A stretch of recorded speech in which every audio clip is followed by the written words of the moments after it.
basically, there are 4 elements that I have to receive information regarding.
The information you're about to see, much of which has gone unreported until now, will shake the very foundation of the government's cover story about what happened in the Morrow Building in Oklahoma City on the morning of April the 19th, 1995. The news staffs of ABC TV and radio, CNN, Associated Press, as well as those of Time and Newsweek magazines, have known most of these facts for several months. They have chosen to ignore everything that does not seem to further incriminate the FBI's designated guilty parties. For the next 90 minutes, settle back in your easy chair and place yourself in the jury box. You will be seeing evidence that the juries in the real-life trials of Timothy McVeigh and Terry Nichols may never be allowed to see. Some time ago, a number of calls came into our network here at White Springs that indicated something was very wrong in the Oklahoma bombing matter. Families of the victims spoke out. They said things were not as the national media was portraying supposed facts. We started looking into the Oklahoma bombing and became more and more concerned, to the point where we commissioned this team to take cameras, investigators, and reporters to Oklahoma City and elsewhere to try to put the pieces together. Expensive, dangerous, but somebody has to do it. What follows now is their report. Hi, I'm Pat Shannon.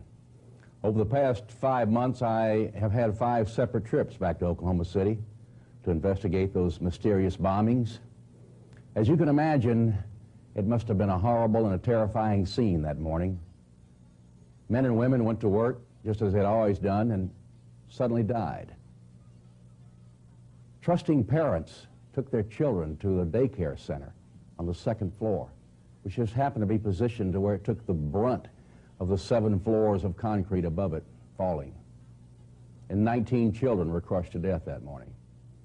President Clinton, if you remember, came on the following Sunday to a memorial service for those children at one of the churches in downtown Oklahoma City.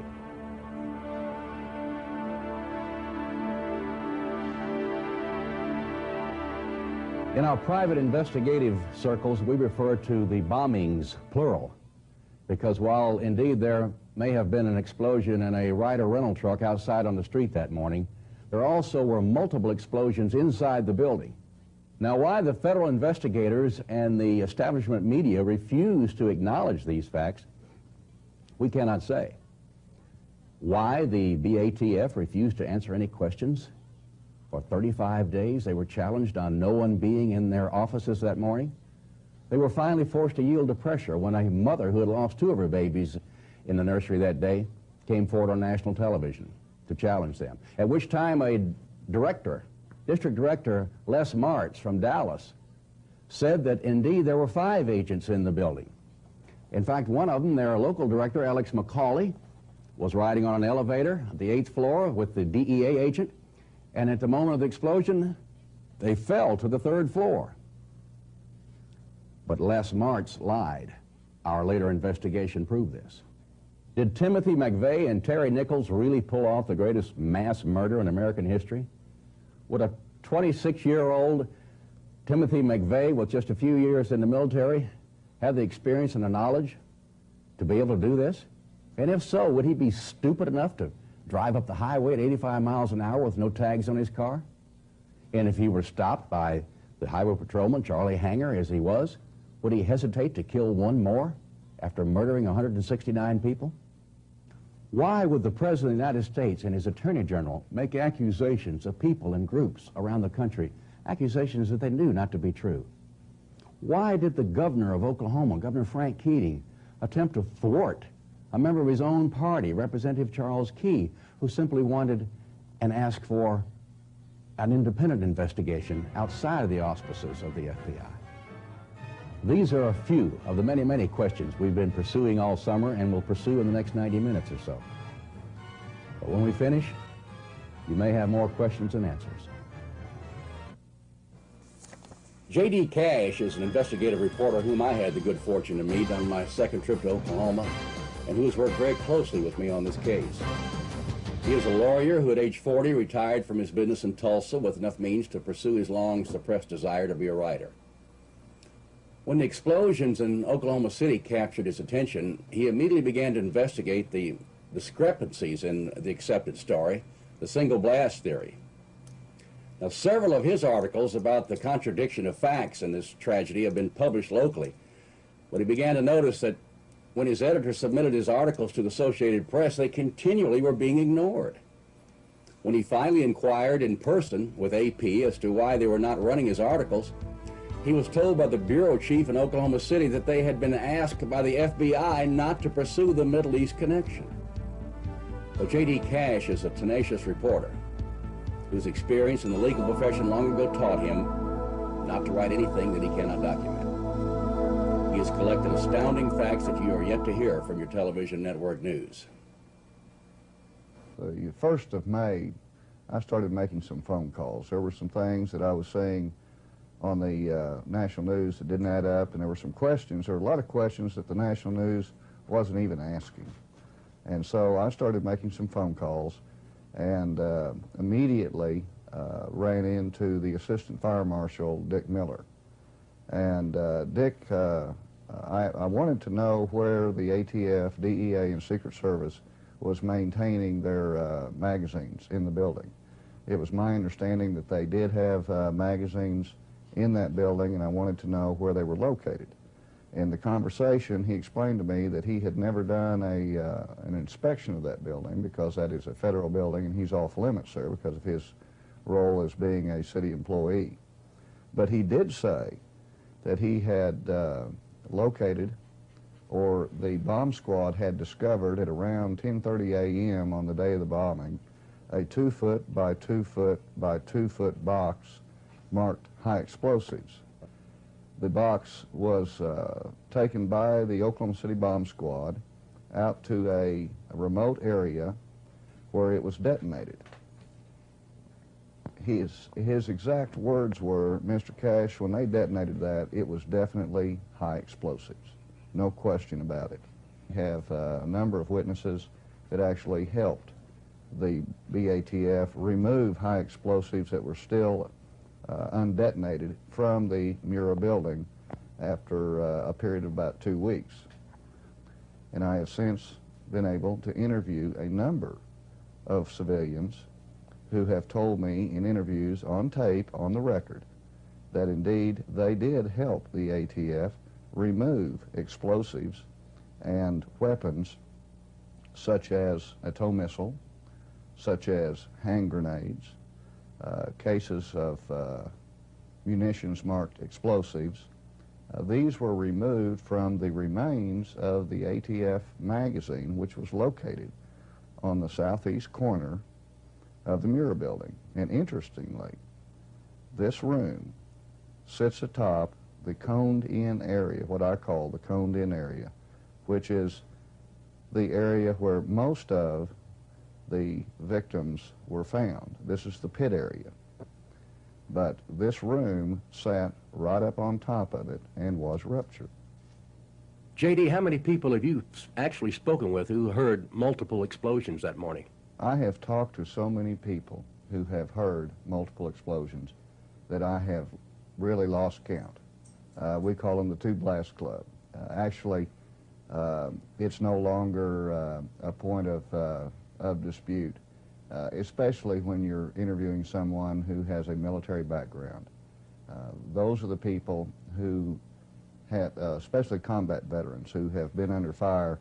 They're very attuned to explosives. I even talked to a demolition expert who was sitting in a cafeteria in Edmond, some 30 miles from the blast site.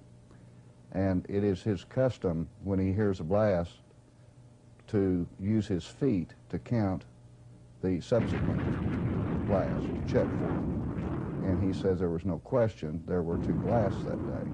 And I asked him, I said, well, why do you use your feet? And he said, well, you can't really always trust your hearing.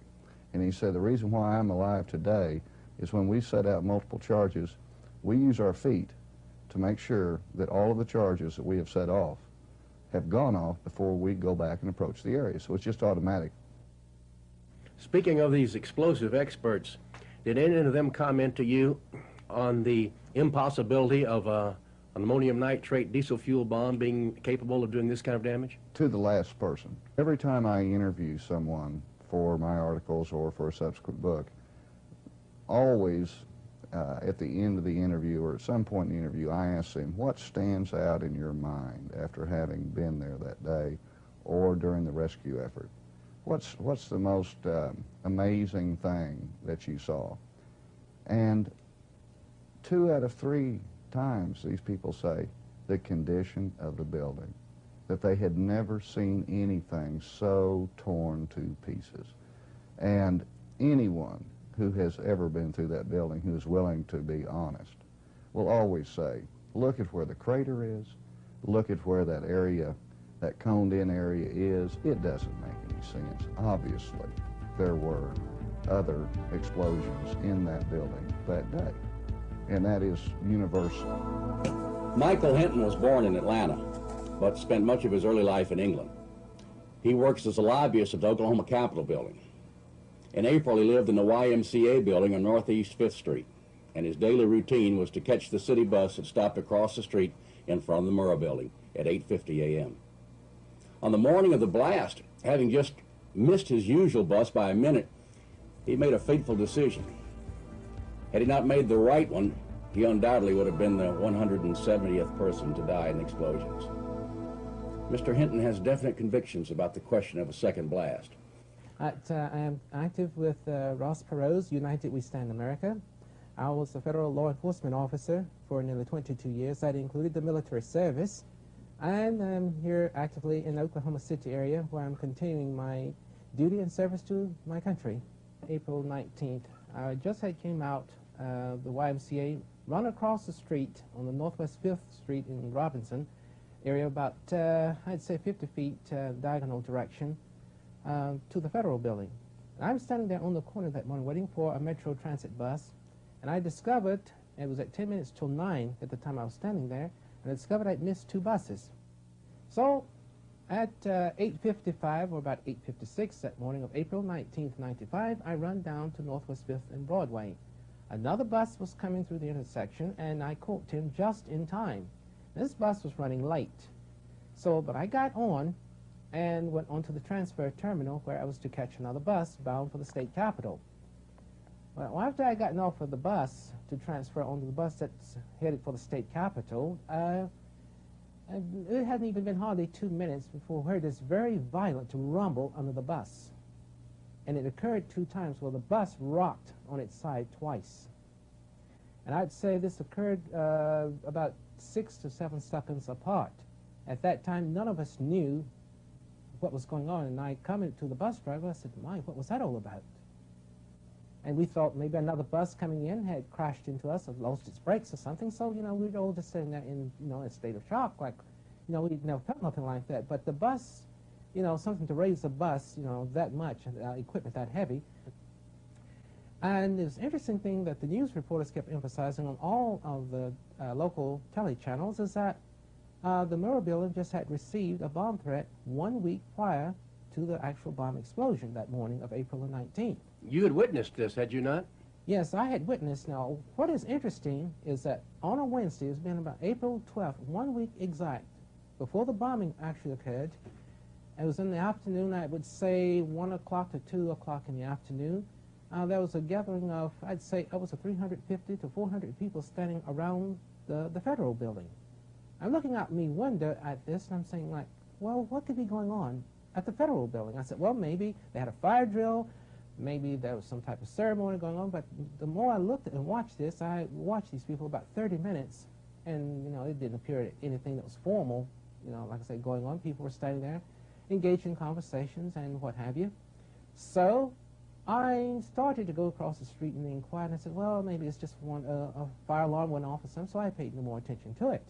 But on the morning of the bomb explosion, and they're emphasizing that the Murrah building had received a threat, the thought came to me then, well, what I had observed out my window 1 week prior, that may have what was going on then. Was there any doubt in your mind or anyone's mind that there were two incidents here, 5 or 6 seconds apart? Well, I can't speak for the other passengers. I can only speak for me. What I personally heard and know for myself, that there were 2 distinct explosions that I heard, and the bus responded twice by rocking on its side like it did. In fact, in that second explosion, I thought, well, for a while there, the bus is going to turn over. Mr. Hinton has a friend who works in the downtown library just a block behind the Murrah building. It, too, received severe enough damage to close it for several weeks. The two later had a conversation about the matter, and Michael asked him. I asked him, I says, where were you on the morning of the bomb explosion? He says, Michael, I was right here in the library. I says, how many explosions did you hear? He said, I heard what appeared to be 2 distinct explosions and possibly a third. Despite the best efforts of the authorities, the 2 blast theory rolls on. More witnesses come forward. Jim Ferguson is a heating and air conditioning engineer and a foreman in charge of many of the downtown federal buildings in Oklahoma City, and of course at one time the Murrah building. His office is downstairs in the United States Courthouse, and he was on the scene doing rescue in less than 1 minute after the explosion. And his version of what happened destroys almost every major point of the government story. When I asked Jim if he had heard 2 explosions, he answered as if I had naively asked him if he still believed in Santa Claus and the Easter Bunny. Why, heck yeah, I heard 2 explosions, he told me. Everybody in town heard 2 explosions. His wife, sitting at the table, then told us that she and her mother-in-law, Jim's mother, were at the farmer's market, about a mile and a half southwest of the Murrah building that morning. They heard the first explosion, turned to see what was going on, saw a cloud rising from the Murrah building, and about 5 or 6 seconds later, she described it, saw a second mushroom cloud rise from the building following a second explosion. ABC Television's Good Morning America wanted to talk to the maintenance crew at the federal buildings. Jim Ferguson, of course, was part of that. And all went well until he began to tell about bullets zooming by his ear a half an hour or so after the explosion when he was doing a rescue on the 3rd floor. Cameras began to roll again as excited reporters jumped forward with their pads and pencils to hear this man's story. He said, I was in Vietnam. I know what bullets going by your ear sound like. And they said, what are you talking about? And he explained that the cache of ammunition from the 9th floor, where the building had ruptured, had dumped into the automobiles down on the ground, and the fires there were setting off ammunition, and bullets were zinging by Jim's head. It's made a great story, a human interest story, a blockbuster of a story. But when it got to New York, someone chose to cut the segment, and it was never aired. I asked Jim if he had trouble breathing once he was inside the Murrah building. He said yes, he was there in less than a minute. In fact, the dust was still rising. I said, what about gas? What about fire? And he was very emphatic and said there was absolutely no gas, no flames in the Murrah building. We spoke with the Fergusons at their home on the night of Wednesday, June 14th, 1995. The next afternoon, June 15th, I reported this story over the People's Radio Network nationwide. A few days later, Jim had a visit from 2 FBI agents. And it was for this reason that he subsequently refused to go on camera with us for this documentary or even be interviewed by anyone else. You could call him another witness intimidated by those who were supposed to be attempting to solve the crime. Now, I'm not an explosive expert by any means, but however, to a man, you should know that every explosive expert, from former Navy SEALs to civilian owners of demolition companies that we talked to, have all told us that an ANFO bomb, that's ammonium nitrate fuel oil, ANFO, an ANFO bomb has two glaring signatures: nitrate gas and fire. Even after the flames are out, you can't go near that scene for an hour or two without a gas mask. If the FBI and the control news media were seriously looking for the real facts of the case, would they not attempt to draw conclusions from the evidence of witnesses such as Jim Ferguson? His testimony not only strengthens the likelihood of there having been multiple bombs on the scene, but all but eliminates the possibility of this damage having been caused by an ANFO explosion. The evidence shows that if there even was an ANFO bomb outside, it was only large enough to cause a diversionary effect, strong enough to destroy not much more than whatever vehicle carried it and maybe some windows, but thereby igniting the numerous car fires in immediate proximity and allowing its nitrate gas to dissipate quickly into the open air. According to every independent expert we spoke with, the truck bomb simply could not have been large enough to cause the massive damage seen at the Murrah building. J.D. Cash and I had been wondering how so many ATF agents appeared on the scene so suddenly after the explosion. And if they actually were at work that morning, why were they outside the building and not in their offices on the 9th floor? This became a national issue on May the 23rd, on the day of the demolition, when Edie Smith was on CNN following the demolition of the Murrah building. And she brought it to the country's attention that she had a lot of questions about what the ATF knew prior to the bombing. You know, we want to know, a government agency on the 9th floor who's supposedly the target of the bombing, where none of their employees were in the office that day. I mean, did they have a warning or didn't they? We can't get them to answer. Early on, Pat, I assumed that the reason that the BATF was not at their office that day was because possibly just a superstitious thing. It's April the 19th. Their supervisor said, hey guys, maybe tomorrow isn't a good day to be at work. And they just went out and played golf or whatever. And about 2 weeks into this, I started receiving information from witnesses and from concerned citizens asking me to look into this a little bit closer. And as I began to locate individuals that had information about the ATF's whereabouts that day, it became startlingly clear that they were outside of their office that day, but incredibly close to the building. I asked J.D. just exactly what particulars he had uncovered with the witnesses who had been willing to talk. We have one witness that we've taken down and put in a broadcast theater and put him on tape, on camera, his face blacked out, changed his voice in order to protect him. And this individual has told us that he saw 6 to 8 ATF agents 14 to 16 minutes after the blast working the crater area, working the rubble, looking for bomb fragments outside the Murrah building on the morning of the blast. Another witness confronted an ATF agent outside. A local broadcasting company, a local affiliate, has a witness that they have interviewed on more than one occasion who, along with this person's supervisor, rushed up to the building 2 minutes after the blast, and the first person that person encountered was a jacketed ATF agent. And when I say jacketed, I'm talking about their raid jacket where their initials are clearly marked. This witness told the television interviewer that he looked up at the 9th floor. Now, this particular person happened to know, because of his wife's position with the government, he happened to know that ATF officed in that building. And he pointed up there to the 9th floor, which was largely destroyed, and then looked at this individual and said, "How are you alive?" And the ATF agent, according to this witness, said, I was told not to come in this morning.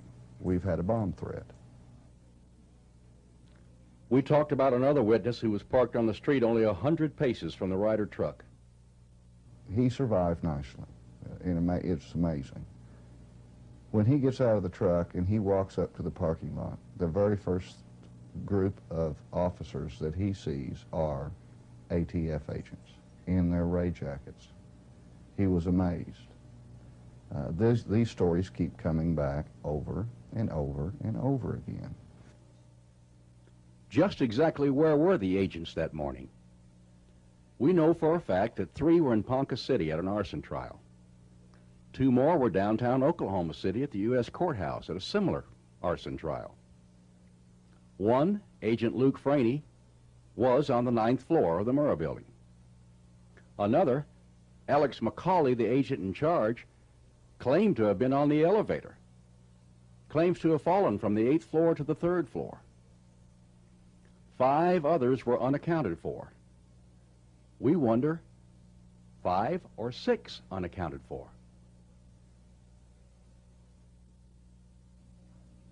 Les Martz put out a memo to all the ATF and IRS offices across the country saying that Edie Smith's accusations were groundless. That not only were ATF personnel victims, but they were heroes doing rescue. That Alex McCauley went on a 5-story free fall in the elevator. But the inspectors at the elevator company said, no way.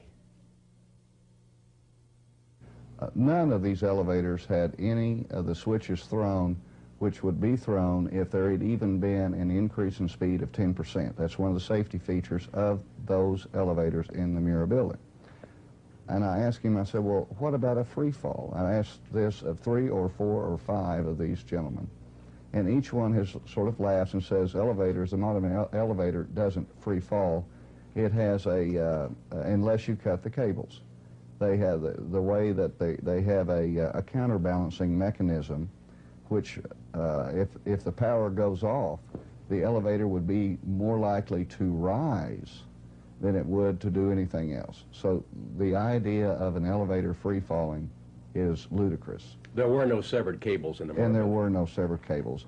The bottom line is this story, which has been put out in news releases by the ATF, is not correct. It is not accurate, and they should have done a better job than this if they were trying to account for where Agent McCauley was. At the close of our interview, I requested that J.D. Cash give us his summation of what we will call our theory number 1. With 3,500 pounds of pressure or more, C4 will be detonated. There's 2 ways to detonate it. You can either use percussion caps, which is what it's designed for, or 3,500 pounds of pressure. That will set it off. If it went off in that way and took out, the only thing it had to do was take out that one pier. Pier number 3 is what we call it. And when that goes, there goes 8 floors, and there's your pit area, and there are most of your casualties that day. But for sure and for certain, the pit area and that southeast area, that coned-in area of the building, the damage was done by a separate blast. It has no relationship whatsoever to the crater, which is more towards the west, and certainly if the fertilizer bomb could do the damage to the southeast area, it would have done it all the way across to the western area. This is a remote area from the fertilizer bomb, if it was indeed a fertilizer bomb. Representative Charles Key is a 41-year-old businessman and not a lawyer, he's quick to point out, now in his 5th term as a member of the state legislature. Many of the victims' families live in his district, in the western portion of Oklahoma City. Mr. Key sensed there may be an ongoing federal cover-up in this case and attempted to initiate a legislative investigation conducted by a House committee. His efforts were swiftly foiled. We asked for the Speaker of the House to appoint a special House committee, not a joint Senate House committee, not one created by the governor or anyone else, but a House committee, because the nice thing about members of the House, they have 2-year terms, they're closely aligned with their constituency because of that, smaller constituency, so typically the House feels a little bit closer to the people and moves a little bit quicker on things. And that's why I asked for a House committee investigation. We asked the Speaker of the House to have an interim committee special investigation. We do that all the time, like probably most legislative bodies do. We have interim committee studies. So this wouldn't be anything that would be out of the ordinary except the topic involved. And we were flatly turned down. Much like the governor said, the Speaker said that we should have more faith in the investigative bodies, and that any information we had should be turned over to them. And as many people well know, most of the information that we were having problems with and still have problems with today have already been turned over to them. They're already aware of that information. The problem is they've been given an official explanation for some of these elements in what happened on the 19th that don't add up with reality and fact, according to many experts. Do you feel like there's some kind of cover-up going from the federal side of the fence? I'm convinced that there are some, at the very minimum, there are some in the government that are covering up certain information. Now, whether there's a big conspiracy, an overall cover-up of some big conspiracy, we don't know. But we all have a right to know, especially the people in this city and the state and the victims and their families that were affected by this. So this was your whole idea in having an independent investigation. Do you think there's any chance of this happening at a later date? It's possible. Frankly, I don't have that much faith in our legislative leadership to make that decision, to turn around a decision that they've already made, unfortunately. What did Governor Keating have to say about the idea? Unfortunately, Governor Keating was very critical when he didn't have to be. He and I, being of the same party, I thought that he would maybe adhere to Ronald Reagan's 11th commandment and not be critical of a fellow Republican. But he was somewhat critical of me and my request for the investigation when he didn't have to be. And he's been critical of just about everyone that has brought any questions up about what happened on the 19th and whether there was foreknowledge and a number of other issues. We asked Representative Key if there could have been a Middle Eastern connection.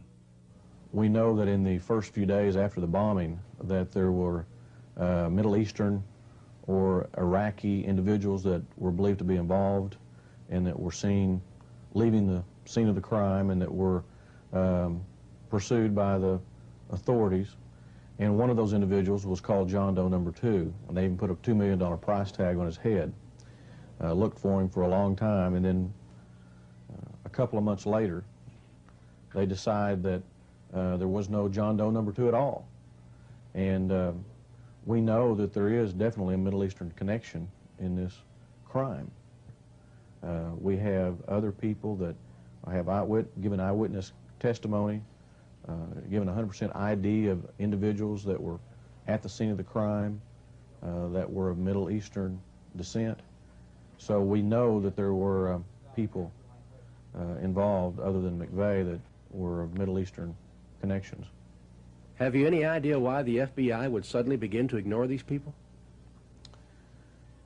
It has been reported that there are people in Oklahoma City that are former Iraqi soldiers that fought in Saddam Hussein's army in Desert Storm, and that at least one of these individuals may be connected to the bombing in some way. I don't know if that's true yet. We need to know if that's true. We need that to be pursued fully. And if it is, I can see where some individuals may not want that to be made public because of how the public may react to giving asylum to Iraqi soldiers that we fought against in a very recent war. And that might be connected to a tragedy like this. That's pure speculation. But we have that information from good sources, and maybe that's part of the reason why this has been swept under the rug, apparently. Indeed, it may have been swept under the rug thus far, but there are private citizens who refuse to let it remain there. Now, what caused those explosions, we don't know exactly. But the people have a right to know what those explosions and who was responsible for that damage. Glenn Wilburn is a CPA. and he was in his office 18 blocks north of the explosion site that morning. He was on the scene by 9:20, and remembers the inordinate amount of jacketed BATF agents who were already there. As grandfather of the 2 Smith boys who died in the nursery, it bothers him that none of the agents had their children there that day. He questions the government story and is very aware of a campaign of disinformation being dispensed by the news media. We talked about this, his concern about the ever-present rumors about the Middle Easterners and the terrified witnesses who are still refusing to come forward with what they know. We were speaking of the infamous John Doe number 2. Interesting how he doesn't exist, but yet we have eyewitnesses that saw him. And the FBI has been aware of this since day 2. We have 4, maybe 5 witnesses that have ID'd these 2 being together here in Oklahoma City. It was at the corner of Main Street and Robinson immediately after the explosion. You have a brown pickup that has 2 men in it, one of them positively identified as being a Mideastern type of man. And this pickup has since been followed. We followed the trail of this pickup, and the FBI have picked this pickup up from a local apartment house complex, and this pickup was subsequently spray painted yellow and dumped in this area of this apartment complex. And it's our understanding the FBI had this pickup, and they in fact have said that this pickup was involved in the bombing. And it appears to us from witnesses that this pickup was driven and dumped in this parking lot by a Mideastern looking man. We have to wonder what is going on here. Why does the FBI not want to admit or to even be investigating the possibility of Mideast connection? And that opens up a whole bag of worms, because it appears to me if there's a Mideast connection, it requires a response from Washington, an international response. Now we're into the political spectrum of it. And is it just possible that Washington does not want there to be a Mideast connection? And once again, we have the FBI being an image upholder of Washington. Early in our investigation, witnesses mentioned having been intimidated. I asked if this had been Glenn's experience. I was told that a private investigator in Dallas, Texas, had been told by someone on the inside, and presumably that means someone inside the ATF, that he better not even touch this case. He'd been asked by some people in Oklahoma City to do a little work on this case and ask some questions regarding ATF. And I was told that the person that he talked to said, don't touch it, don't even think about it, and the people in Oklahoma City that are asking questions are going to be in big, big trouble. During the massive manhunt for John Doe number 2, as amazing as it sounds, we got a call from the FBI wanting to inquire about my 14-year-old son, how old he was and where he went to school at, because someone had told them that he looked like John Doe number 2. Oh, my goodness. Now, he's 14 years old, and of course I was livid, and I don't know if it was just intentional harassment or if it was simple incompetency on their part, but they did have the audacity to call here. Well, we're still grieving over the loss of Chase and Colton and want to know about my 14-year-old son.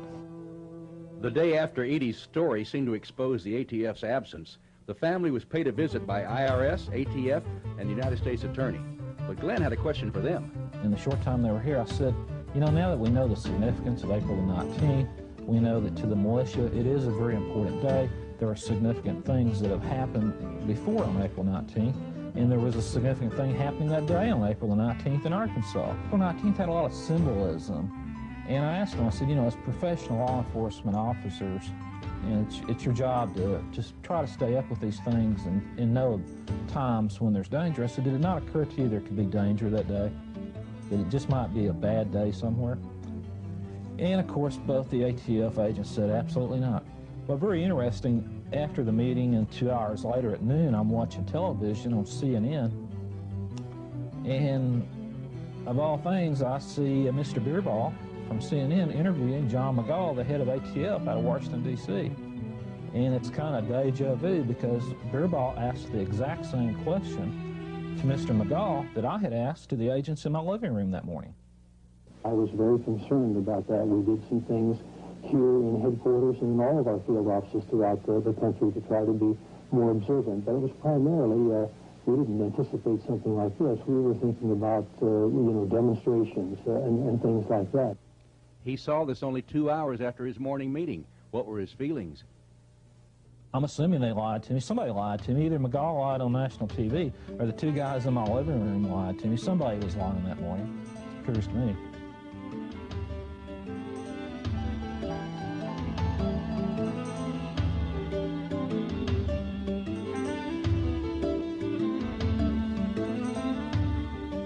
So were there 2 blasts or even more? Remembering Jim Ferguson's reply to that question and so many others who agree with him, we have to believe that it is true. Now, we know that it to be a slight exaggeration that everybody in town heard 2 blasts, because many people we interviewed who were inside the Murrah building at the time heard no blast at all, and at first thought they'd been hit by an unexpected tornado. But many more on the outside, such as Michael Hinton on the city bus, heard and felt 2 definite and separate explosions. Here we have an opportunity for you, the viewer, to be an on-the-scene ear witness. At 9:02 on the morning of April 19th, there was a meeting going on in the conference room of the Oklahoma City Water Board, which was housed across the street and only 100 feet or so west of the Murrah building. It was so close that people died there in ensuing moments. Now here's a tape recording of that meeting that was taking place. You may decide for yourself how many blasts you are hearing amidst the pandemonium. We begin 9 seconds before the explosion. Part of this proceeding, basically, there are 4 elements that I have to receive information regarding them.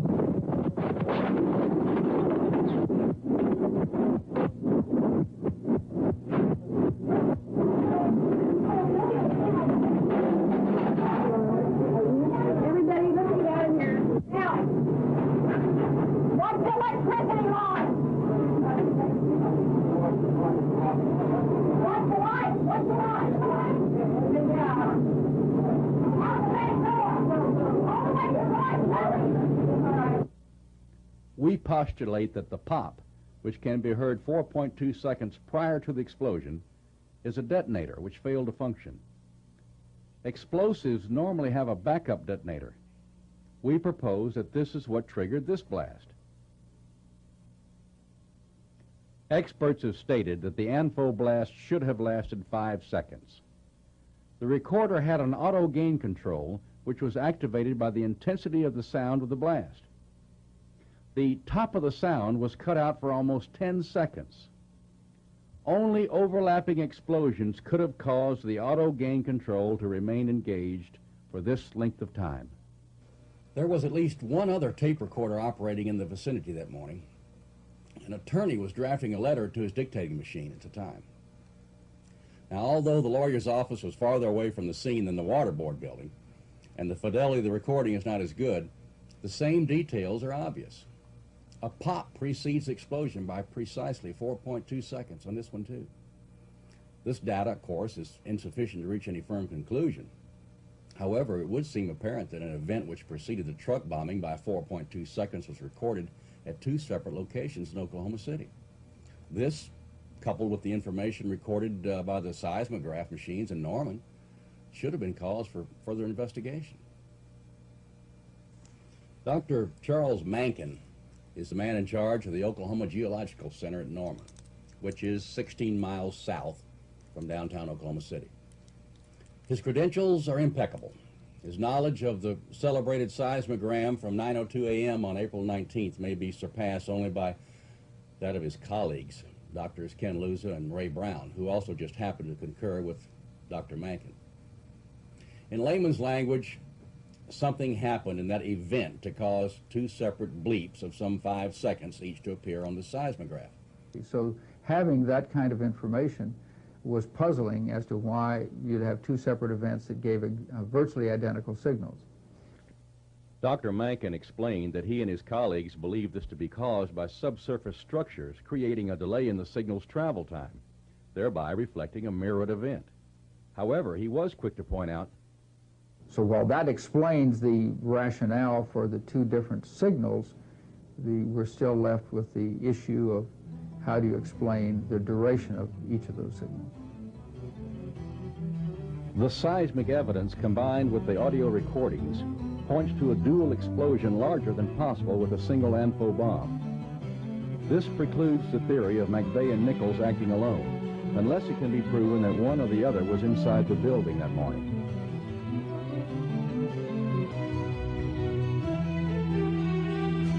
Well, part of a disinformation program is to plant individuals and organizations. This is common. The intelligence community, particularly CIA, is known for coming in with cults, planting them there, their own people, provocateurs, having them become leaders of the cult, and then control the cult. And also in these disinformation programs, they will plant somebody, that person will be a rabble-rouser, it'll give the government an opportunity and an excuse to come after that particular organization. It's very common. Ted Gunderson is a retired senior special agent in charge of the Los Angeles office of the FBI.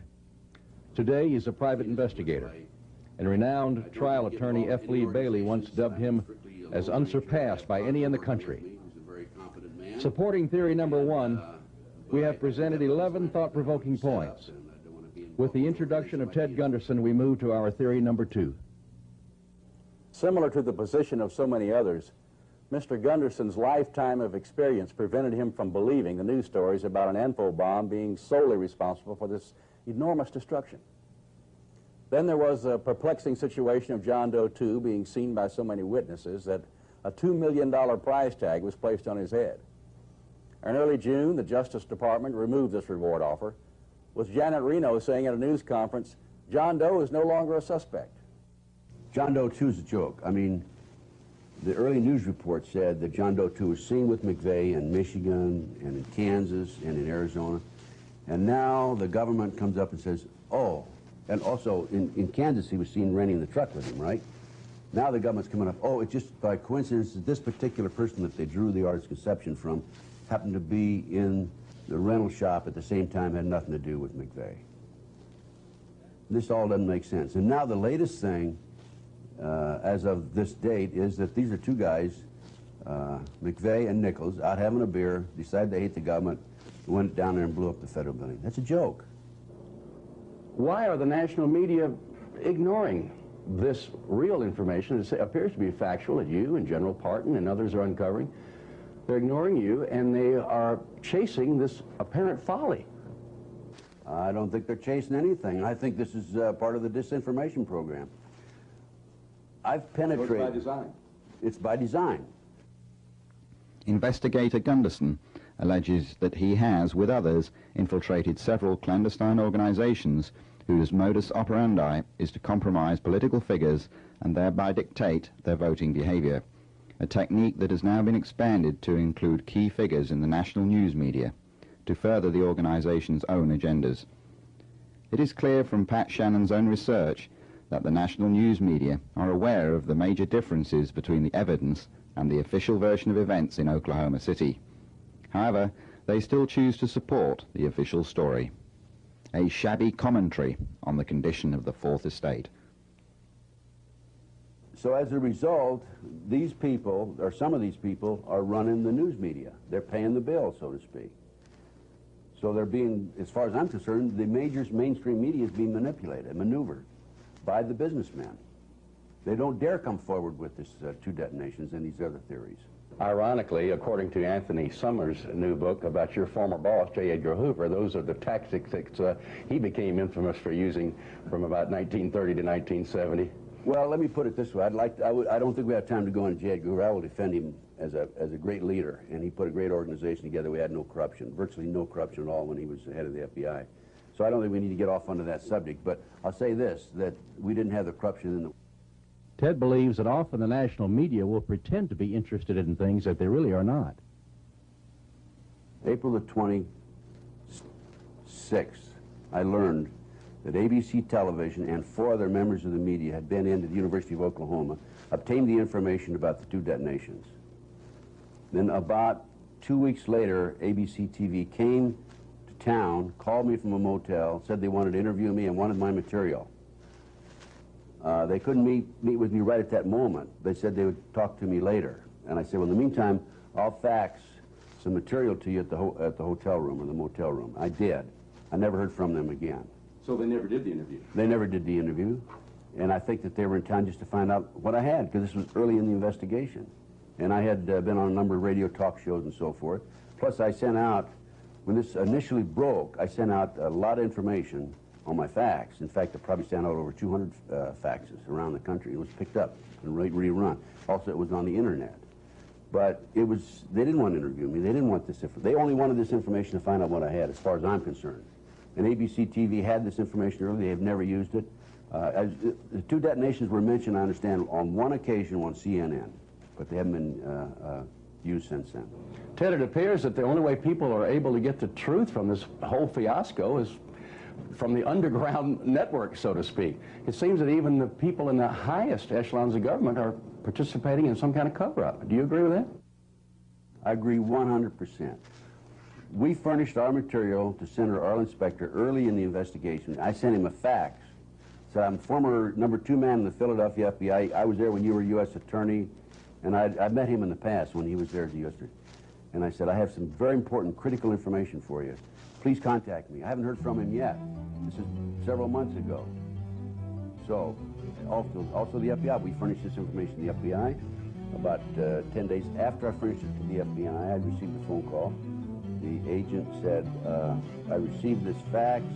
You want me to send it to other FBI field offices around the country? I said, well, you can do what you want to do. I sent about 200 of them out. I don't think it's going to make any difference one way or another now.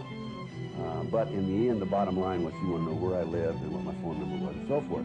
And I said to him, hey, please come out and interview me. Because I not only want to talk about this, I want to talk about some of the other things I'm involved in.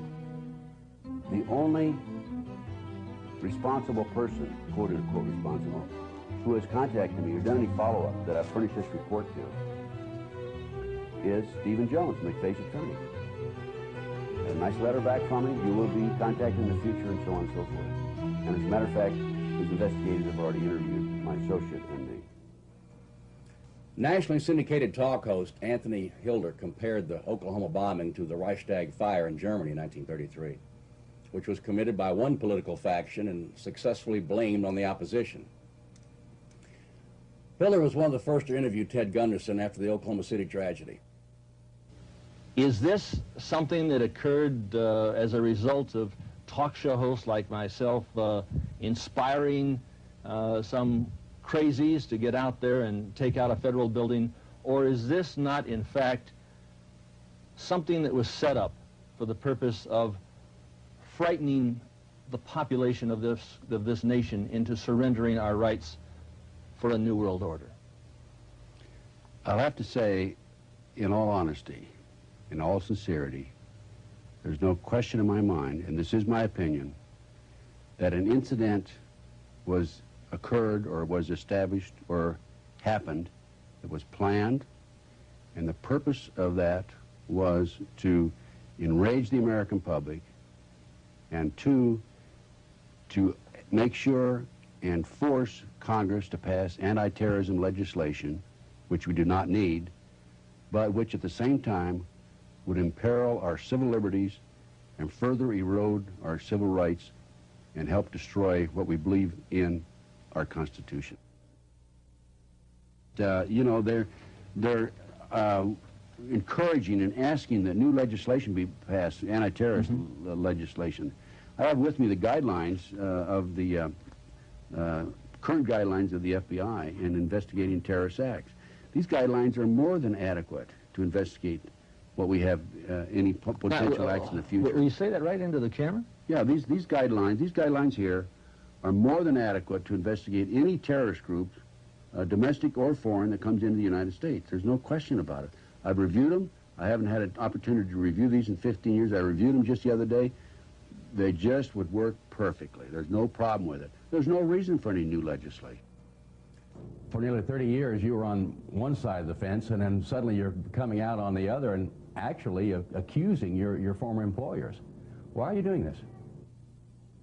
For 45 years, 28 years as an FBI agent and 16 years or 15 years since, I've never changed positions. I've always been on the right side. I'm a seeker of the truth. When I was in the FBI, I sought the truth. When I got out, I still seek the truth. So it's not me being against the FBI. I'm against anybody who is not being honest Ex-Bureau Chief Gunderson fears that certain people in the government are intentionally withholding and diverting information. Now, we apparently have an element within the government. I don't want to chastise the whole government, but we apparently have an element within the government that doesn't feel this way.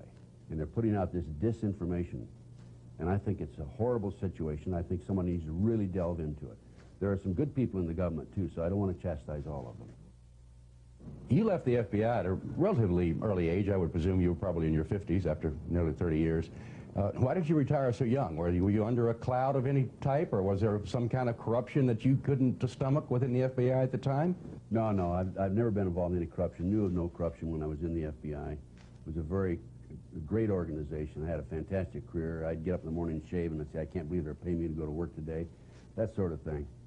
And I retired because I was 50 years of age, and I had mandatory retirement at age 55. So I said, well, why should I wait another 5 years? I'll get out now. And I did. The only problem I've had since I got out is there's been a disinformation program aimed at me by unknown sources within the government. Like I've been accused of being a homosexual and being involved in suffering from mental problems and being forced out as a disgruntled employee, that sort of thing. But none of it is true. None of it is true, absolutely not. Mike Reconnoisseur is probably one of the 12 most brilliant men on earth. This man is known to us only as Ray, and he agreed to go on our cameras only on the condition that his face be shadowed. He was recruited into the CIA by a 20-year veteran operative to work with one Michael Reconnoisseur. They were to build portable electronics labs to intercept communications. These were highly technical and sophisticated command posts known as C3I, which stood for Communication, Command, Control, and Intelligence. We're being fed the information secretly, and we know what's going on. I would prefer believing General Parton's explanation than the ANFO explosion. Of course, we have our own definition of what happened. Their own definition of what happened is the super bomb, which has been touted for months by Ted Gunderson on talk radio. Now, the way our pineapple bomb works is that a cloud of aluminum, silicate, lead azide, and a few other ingredients is set up so that a specific chain molecule exists, permeates the air all the way around the pillars and so on and so forth. And this cloud is energized with a high voltage pattern, a specific high voltage pattern, which produces a sort of a stairway pattern in the molecular structure of the cloud. Part of that pattern is a hydrodynamic generator, a hydrodynamic power generator, an energy source, shall we say, permeating the cloud, which is then energized with another energy source and then it's detonated. And this causes the cloud itself to explode in such a fashion so that if the cloud is circulating around the pillar, then it crushes the pillar from all sides and turns that pillar literally to dust and leaves only the rebar behind. So if you've got this cloud permeating all the way around the first floor, wherever it is, anything in its path gets crushed, imploded to dust instantaneously. And when that happens, of course, there's nothing left to hold up the floors above, so bang, they come down like a pancake. How does this coincide with the 5 or 6 second differential seen on the seismograms from Oklahoma Geological Center? Well, the delay in the two detonations is very critical. In fact, it's one of the most critical aspects of the bomb that gives it away. And so I'm not going to comment how accurate the seismographic delay is. I'm going to say that it's within the accuracy range that it should be to fit our bomb signature. Could your bomb have been numbers 2 and 3 that people heard? Absolutely. In fact, that's what I'm proposing that happened. The number 1 was the ANFO, number 2 was the setup explosion, and number 3 was the final detonation.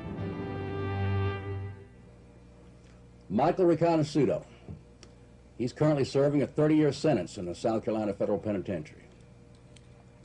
He and Ted Gunderson have been acquainted for more than 15 years. They worked together on cases that resulted in 5 murder convictions. Michael Riconosciuto is one of the developers of the barometric bomb. However, he claims that in 1991 he was framed on drug charges by factions in the government in order to get rid of him. His documentation of being drug clean and company tests for years prior to his arrest tends to substantiate this. Investigator Gunderson and I traveled to a federal penitentiary in South Carolina. We wanted to talk with Michael Riconosciuto about his drug conviction and also about this super bomb which the government denies exists. Looking at General Parton's photographs, they very dramatically show the elements of the structural steel rebar protruding in the bomb debris. And this is a type of damage that is not possible with an ammonium nitrate fuel oil or ANFO type bomb. An ANFO bomb has a lot of gas pressure and very little brisance or shattering power. And at the range that that bomb was detonated, to do that type of structural damage this far into the structure, here you can see on the columns here the pieces of rebar completely exposed. Ordinarily it would take a contact type explosive to do that kind of damage. We ask about telltale signs. The signature is one of blast damage or shattering power, which is characteristic of a very high order explosive. The detonation velocity of our bomb is in excess of 20,000 meters per second. There's no known chemical explosive that has that much brisance. It is a type of explosive detonation device which is developed out of the nuclear weapons program. Where most of the victims were found. This is the pit area. But this room sat right up on top of it and was ruptured. J.D., how many people have you actually spoken with who heard multiple explosions that morning? I have talked to so many people who have heard multiple explosions that I have really lost count. We call them the Two Blast Club. Actually, it's no longer a point of dispute, especially when you're interviewing someone who has a military background. Those are the people who had, especially combat veterans who have been under fire. They're very attuned to explosives. I even talked to a demolition expert who was sitting in a cafeteria in Edmond, some 30 miles from the blast site. And it is his custom, when he hears a blast, to use his feet to count the subsequent blast, to check for them. And he says there was no question there were 2 blasts that day. And I asked him, I said, well, why do you use your feet? And he said, well, you can't really always trust your hearing. And he said, the reason why I'm alive today is when we set out multiple charges, we use our feet to make sure that all of the charges that we have set off have gone off before we go back and approach the area. So it's just automatic. Speaking of these explosive experts, did any of them comment to you on the impossibility of an ammonium nitrate diesel fuel bomb being capable of doing this kind of damage? To the last person. Every time I interview someone for my articles or for a subsequent book, always at the end of the interview or at some point in the interview, I ask them, what stands out in your mind after having been there that day or during the rescue effort? What's the most amazing thing that you saw? And 2 out of 3 times these people say the condition of the building, that they had never seen anything so torn to pieces. And anyone who has ever been through that building, who is willing to be honest, will always say, look at where the crater is, look at where that area. Families of the victims spoke out. They said things were not as the national media was portraying supposed facts. We started looking into the Oklahoma bombing and became more and more concerned, to the point where we commissioned this team to take cameras investigators and reporters to Oklahoma City and elsewhere to try to put the pieces together. Expensive, dangerous, but somebody has to do it. What follows now is their report. Hi, I'm Pat Shannon. Over the past 5 months, I have had 5 separate trips back to Oklahoma City to investigate those mysterious bombings. As you can imagine, it must have been a horrible and a terrifying scene that morning. Men and women went to work just as they'd always done and suddenly died. Trusting parents took their children to a daycare center on the 2nd floor, which just happened to be positioned to where it took the brunt of the 7 floors of concrete above it falling. And 19 children were crushed to death that morning. President Clinton, if you remember, came on the following Sunday to a memorial service for those children at one of the churches in downtown Oklahoma City.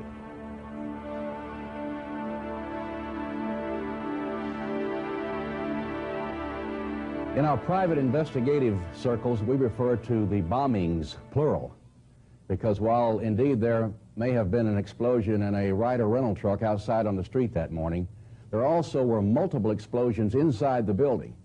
Now, why the federal investigators and the establishment media refuse to acknowledge these facts, we cannot say. Why the BATF refused to answer any questions? For 35 days, they were challenged on no one being in their offices that morning. They were finally forced to yield to pressure when a mother who had lost 2 of her babies in the nursery that day came forward on national television to challenge them, at which time a director, District Director Les Martz from Dallas, said that indeed there were 5 agents in the building. In fact, one of them, their local director, Alex McCauley, was riding on an elevator at the 8th floor with the DE. The 1st of May, I started making some phone calls. There were some things that I was saying on the national news that didn't add up, and there were some questions. There were a lot of questions that the national news wasn't even asking. And so I started making some phone calls and immediately ran into the Assistant Fire Marshal, Dick Miller. And Dick, I wanted to know where the ATF, DEA, and Secret Service was maintaining their magazines in the building. It was my understanding that they did have magazines in that building, and I wanted to know where they were located. In the conversation, he explained to me that he had never done an inspection of that building because that is a federal building and he's off limits there because of his role as being a city employee. But he did say that he had located, or the bomb squad had discovered at around 10:30 a.m. on the day of the bombing, a 2-foot by 2-foot by 2-foot box marked high explosives.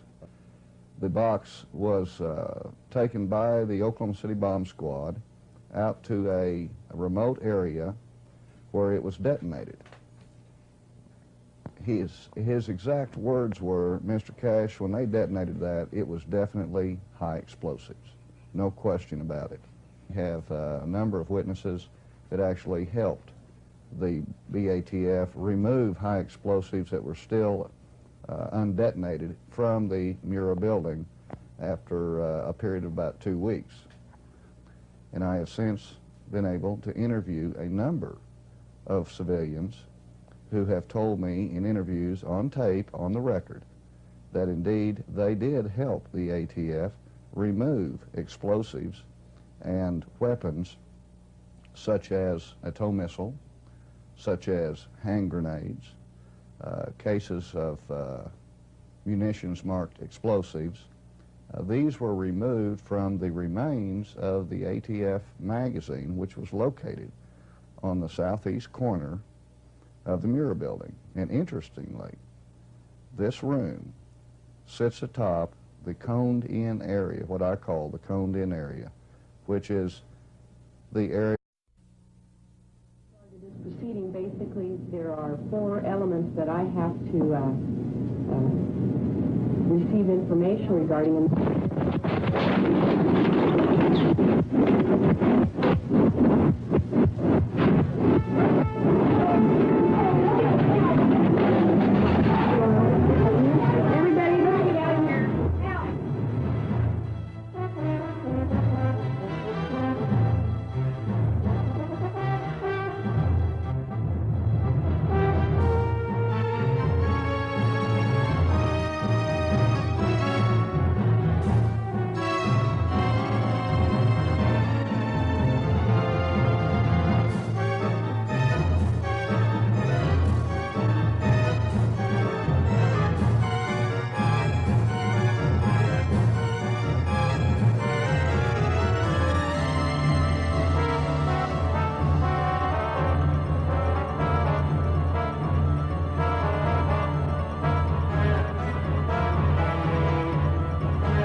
information you're about to see, much of which has gone unreported until now, will shake the very foundation of the government's cover story about what happened in the Morrow Building in Oklahoma City on the morning of April the 19th, 1995. The news staffs of ABC TV and radio, CNN, Associated Press, as well as those of Time and Newsweek magazines, have known most of these facts for several months. They have chosen to ignore everything that does not seem to further incriminate the FBI's designated guilty parties. For the next 90 minutes, settle back in your easy chair and place yourself in the jury box. You will be seeing evidence that the juries in the real-life trials of Timothy McVeigh and Terry Nichols may never be allowed to see. Some time ago, a number of calls came into our network here at White Springs that indicated something was very wrong in the Oklahoma bombing matter. DEA agent, and at the moment of the explosion, they fell to the third floor. But Les Martz lied. Our later investigation proved this. Did Timothy McVeigh and Terry Nichols really pull off the greatest mass murder in American history? Would a 26-year-old Timothy McVeigh, with just a few years in the military, have the experience and the knowledge to be able to do this? And if so, would he be stupid enough to drive up the highway at 85 miles an hour with no tags on his car? And if he were stopped by the highway patrolman, Charlie Hanger, as he was, would he hesitate to kill one more after murdering 169 people?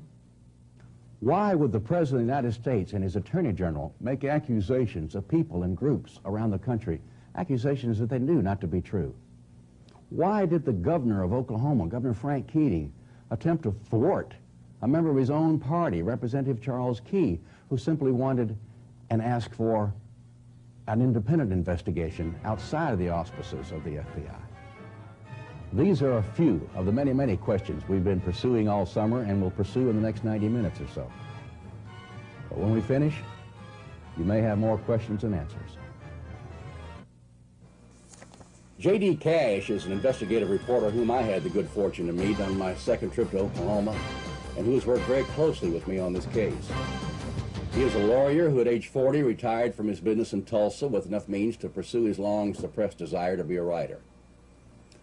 When the explosions in Oklahoma City captured his attention, he immediately began to investigate the discrepancies in the accepted story, the single blast theory. Now, several of his articles about the contradiction of facts in this tragedy have been published locally, but he began to notice that when his editor submitted his articles to the Associated Press, they continually were being ignored. When he finally inquired in person with AP as to why they were not running his articles, he was told by the bureau chief in Oklahoma City that they had been asked by the FBI not to pursue the Middle East connection. But J.D. Cash is a tenacious reporter whose experience in the legal profession long ago taught him not to write anything that he cannot document. He has collected astounding facts that you are yet to hear from your television network news.